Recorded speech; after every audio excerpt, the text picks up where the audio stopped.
where my grandmother would sit and carefully plod her way through favourite hymns, echoes of her own early years.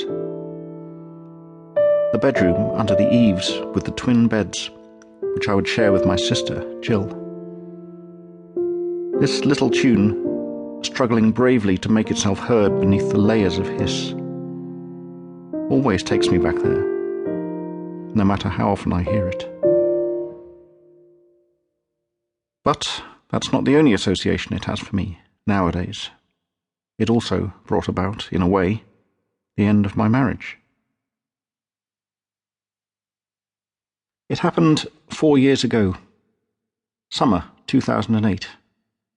Our daughter, Amy, was getting on for 12 years old, and as proud, dutiful parents, we were attending the prize-giving day at her new secondary school. It was a private school, and we both felt self-consciously scruffy and ordinary beside the other parents. I wasn't exactly happy to be sending her there, but it had been Jennifer's choice, and the fees were being paid out of some sort of trust fund left by her mother for this purpose. Anyway, I'd gone along with it. It was a rather stultifying occasion for the most part. There was a speech from the headmistress which went on for about 20 minutes, and a speech from an old girl which went on for even longer. This sort of thing is traditional in these quarters, I suspect. Jennifer and I were seated towards the front of the assembly hall. Amy and her classmates were just a few rows ahead of us.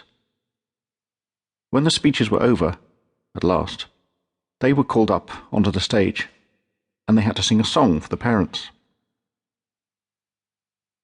I don't remember anything about the song itself. I only remember watching my daughter and thinking, well, oddly, I was thinking how unfamiliar she looked to me.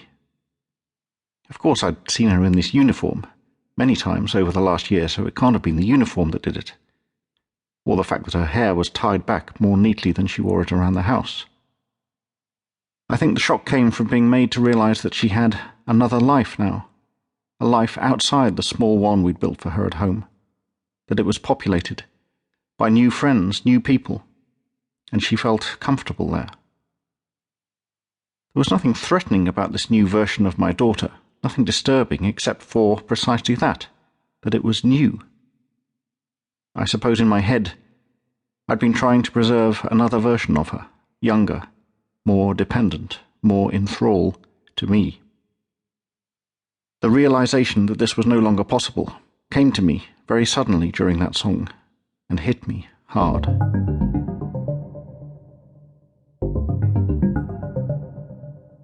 I knew then that I'd lost something, someone, a friend, a companion, someone who'd become, in a sense, essential to me, someone upon whom I'd come to depend, paradoxically enough.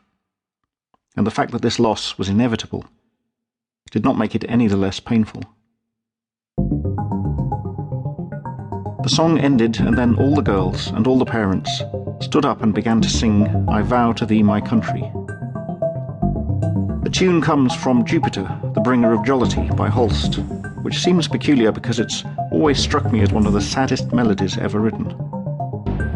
And that day, for the first time, I noticed something about it. It must have been that glimpse of Amy, the realization that her childhood was passing, that triggered it, because now I was reminded of that tune. The tune I'd composed myself when I was just a child, and which my mother had been so proud of that she'd made a recording of it, a recording which she'd kept and copied and passed on to me, even though I'd not listened to it or thought about it for many years. The two tunes were very similar.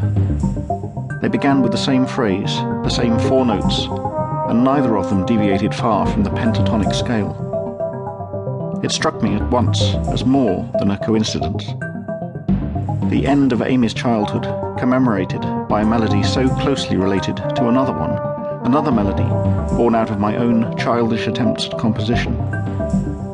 I stopped singing, could no longer bring myself to mouth the words, and felt something resembling a sob begin to rise in my throat. I turned to Jennifer and caught her eye. She wasn't singing either. She looked distraught, pounded, like me, by waves of unexpected emotion. She could not know the significance of this music.